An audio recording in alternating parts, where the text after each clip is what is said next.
Good morning students. Class 12 में आज आपका टॉपिक है वायरसों में जीन प्रकटन। देखिए, पिछला जो वीडियो था हमने उसमें जाना था कि यूकैरियोटिक कोशिकाओं में जीन प्रकटन कैसे होता है, ठीक। और हम इसमें जानेंगे इस वीडियो में कि वायरसों में जीन प्रकटन कैसे होता है। जो ये टिप्पणियां हैं लाइटिक जीवन चक्र और दूसरा है आपका लाइसोजेनिक जीवन चक्र, ये दोनों टिप्पणियां आपकी बहुत ही मोस्ट इंपॉर्टेंट है पेपर की दृष्टि से, क्योंकि ये आपके पेपर में कई बार पूछी गई हैं, ठीक। तो हम जानेंगे कि वायरसों में जीन प्रकटन कैसे होता है। देखिए, ये पार्ट 1 है, इसके अभी 2 भाग बचे हुए हैं, वो हम आपको नेक्स्ट वीडियो में बना के बता देंगे, ठीक। क्योंकि लंबा टॉपिक हो जाता है और बोर्ड पे सही लिख नहीं पाता है, तो इस कारण से दिक्कत होती है। तो आज हम एक पार्ट बना दे रहे हैं और बाकी जो नेक्स्ट पार्ट होगा वो हम अगले वीडियो में आपको बता देंगे, ठीक। तो चलिए शुरू करते हैं वायरसों में जीन प्रकटन, जीन एक्सप्रेशन इन वायरस, ठीक। तो देखते हैं क्या होता है। तो वायरसों में केवल जनन संबंधी जीन्स होते हैं।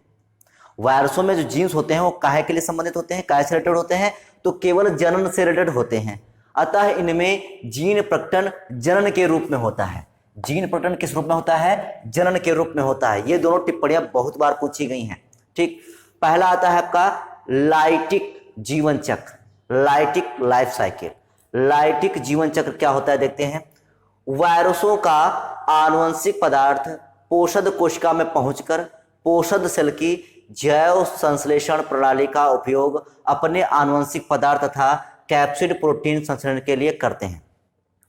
हम इसको कैसे समझ सकते हैं कि हम एक वायरस से समझ सकते हैं। वायरस का नाम है बैक्टीरियोफेज वायरस।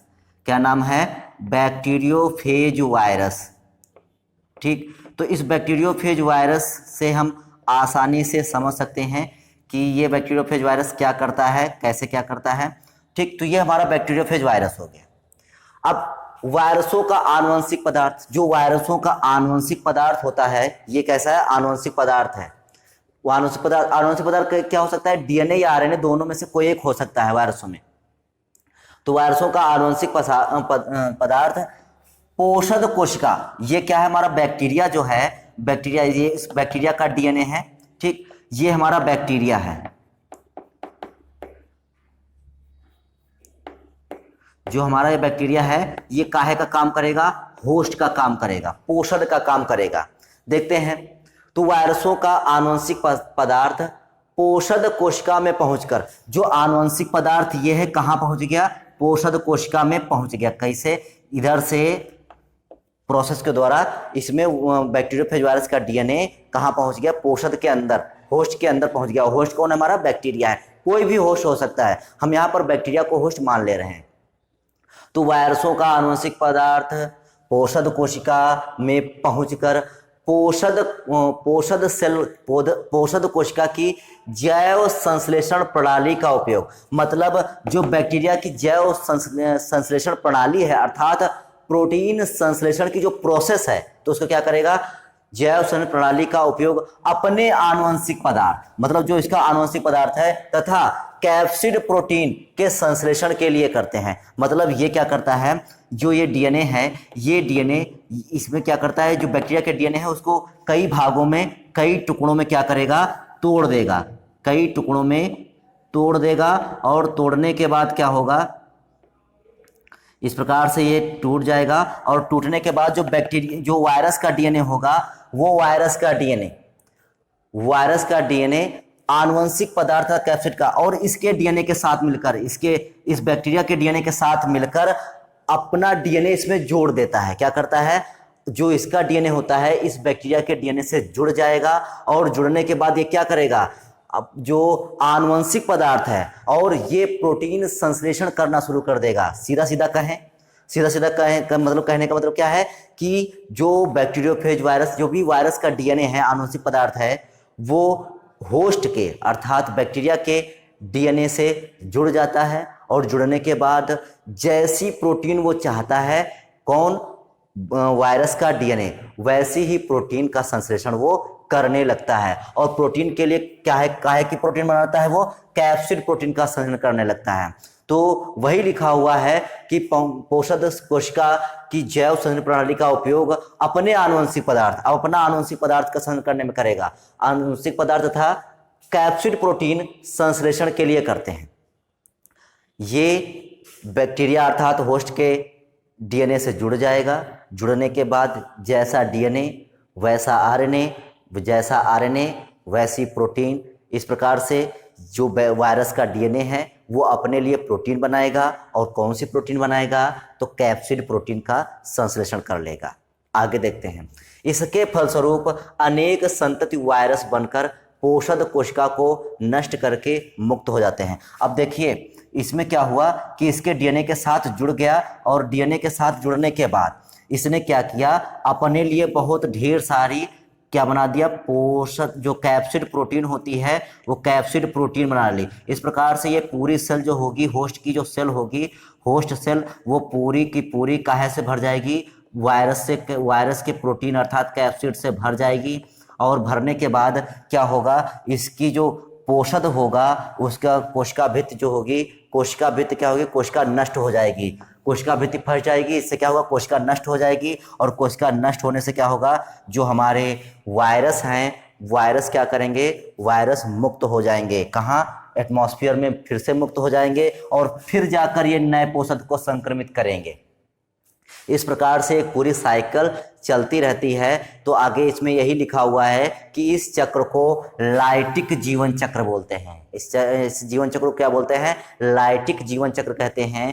यह लगभग 30 मिनट में पूर्ण हो जाता है। यह लगभग कितने समय में, 30 मिनट पूर्ण होता है। उत्पन्न वायरसों को उग्र विभोजी, जो वायरस उत्पन्न हुए हैं, मतलब ये जो नए वायरस उत्पन्न हुए हैं, तो इनको क्या कहते हैं, उग्र विभोजी या विरुलेंट फेज। विरुलेंट फेज या उग्र विभोजी, हिंदी में क्या कहेंगे, उग्र विभोजी, या फिर इंग्लिश में विरुलेंट फेज कहते हैं। क्या हुआ इसमें कि कोई वायरस है, वायरस किसी होस्ट पर जाएगा और अपना डीएनए उस होस्ट सेल के अंदर डाल देगा, और उसका डीएनए होस्ट के डीएनए से जुड़ जाएगा, और जैसा वायरस का डीएनए है वैसी ही प्रोटीन बनने लगेगी। और जैसी प्रोटीन बनने लगेगी तो वायरस अपने लिए प्रोटीन बनाना शुरू कर देगा, और वायरस कैसी प्रोटीन बनाएगा, कैप्सिड का निर्माण करेगा। और जब पूरा कोशिका अर्थात पूरा होस्ट जब वायरस से भर जाएगा, अर्थात वायरस की प्रोटीन से भर जाएगा, तो वो कोशिका फट जाएगी, नष्ट हो जाएगी, और नए जो संतति वायरस हैं वो मुक्त हो जाएंगे। ये पूरा एक साइकिल चलेगी। इस चक्र को क्या कहेंगे, लाइटिक जीवन चक्र कह देंगे। और ये 30 मिनट में पूरा हो जाएगा, और जो नए वायरस बनेंगे इनको क्या कहेंगे, विरुलेंट फेज कहेंगे। तो यहाँ पर हमने जान लिया लाइटिक जीवन चक्र क्या होता है। अब आगे देखते हैं दूसरा, लाइसोजेनिक चक्र। लाइसोजेनिक चक्र क्या होता है, तो लाइसोजेनिक साइकिल देखते हैं। तो लाइटिक चक्र में उत्पन्न विरुलेंट फेज, देखिए लाइटिक जीवन चक्र में उत्पन्न कौन, विरुलेंट फेज। विरुलेंट फेज यहाँ पर उत्पन्न हो चुके हैं। अब यह क्या करेंगे, लाइटिक चक्र में उत्पन्न विरुलेंट फेज पोषद कोशिका में प्रवेश करके, अब पुनः क्या करेंगे, पुनः क्या करेंगे, फिर से पोषद कोशिका में प्रवेश करेंगे। प्रवेश करके उसके एंजाइम का उपयोग करके क्या करेंगे, उसके एंजाइम का उपयोग करके पोषद डीएनए के साथ द्विगुणन करके फिर से वही काम करेंगे। क्या करेंगे, पोषद डीएनए के साथ क्या करेंगे, मिल जाएंगे, और द्विगुणन क्या, रेप्लिकेशन शुरू कर देंगे। तो पोषद डीएनए के साथ द्विगुणन करके पोषद तथा वायरसों के आनुवंशिक पदार्थ का गुणन साथ साथ होता है, और दोनों ही संतति पोषद कोशिकाओं में पहुंचते हैं।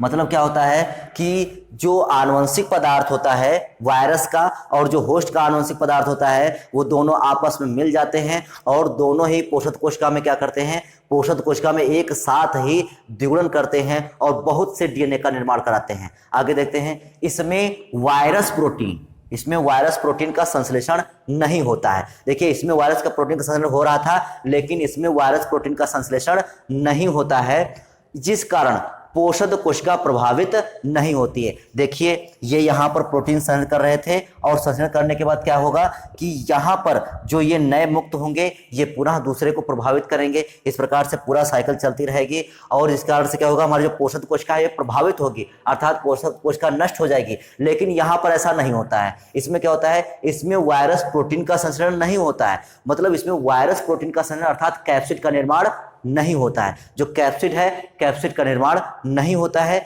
इस कारण पोषक कोशिका प्रभावित नहीं होती है।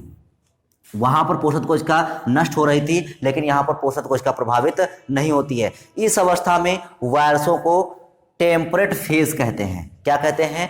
इस अवस्था में जो वायरस होते हैं, वायरस क्या करते हैं, वायरसों को क्या कहते हैं हम? टेम्परेट फेज कहते हैं। और ये पूरा जो चक्र चलता है, इसको क्या कहते हैं? लाइसोजेनिक चक्र, इसको लाइसोजेनिक चक्र कहते हैं। इसमें क्या होगा कि जो वेरुलेंट फेज है वो पोषक कोशिका में जो प्रवेश करेंगे, प्रवेश करने के बाद क्या होगा कि वो उसके एंजाइम का उपयोग करके डीएनए के साथ जुड़कर बहुत से नए जुड़न के द्वारा, रेप्लिकेशन के द्वारा नए डीएनए बना डालेंगे। और नए डीएनए बनाने के बाद, लेकिन यहाँ पर जो ये क्रिया हो रही है, यहाँ पर पोषक को कोई नुकसान नहीं हो रहा है, पोषक को यहाँ पर कोई नुकसान नहीं हो रहा, जबकि यहाँ पर पोषक को जो है नुकसान हो रहा है। तो वही बताया गया है कि आनुवंशिक पदार्थ का द्विगुणन साथ साथ होता है। दोनों का द्विगुणन कैसे होगा? दोनों का द्विगुणन मिल जाएंगे और दोनों का द्विगुणन एक साथ होगा, ठीक। और इसमें प्रोटीन का संश्लेषण नहीं होगा, इसमें कहीं पर भी प्रोटीन का संश्लेषण नहीं हो रहा है। प्रोटीन का संश्लेषण आगे के साइकिल में होगा, ठीक। इसमें वायरस प्रोटीन का संश्लेषण नहीं होता है, जिस कारण पोषक कोशिका प्रभावित नहीं होती है। इस अवस्था में वायरसों को टेम्परेट फेज कहते हैं। क्या कहते हैं? टेम्परेट फेज कहते हैं। और इस पूरे चक्र को क्या कहते हैं? लाइसोजेनिक चक्र कहते हैं। तो ये था आपका लाइटिक जीवन चक्र और लाइसोजेनिक चक्र।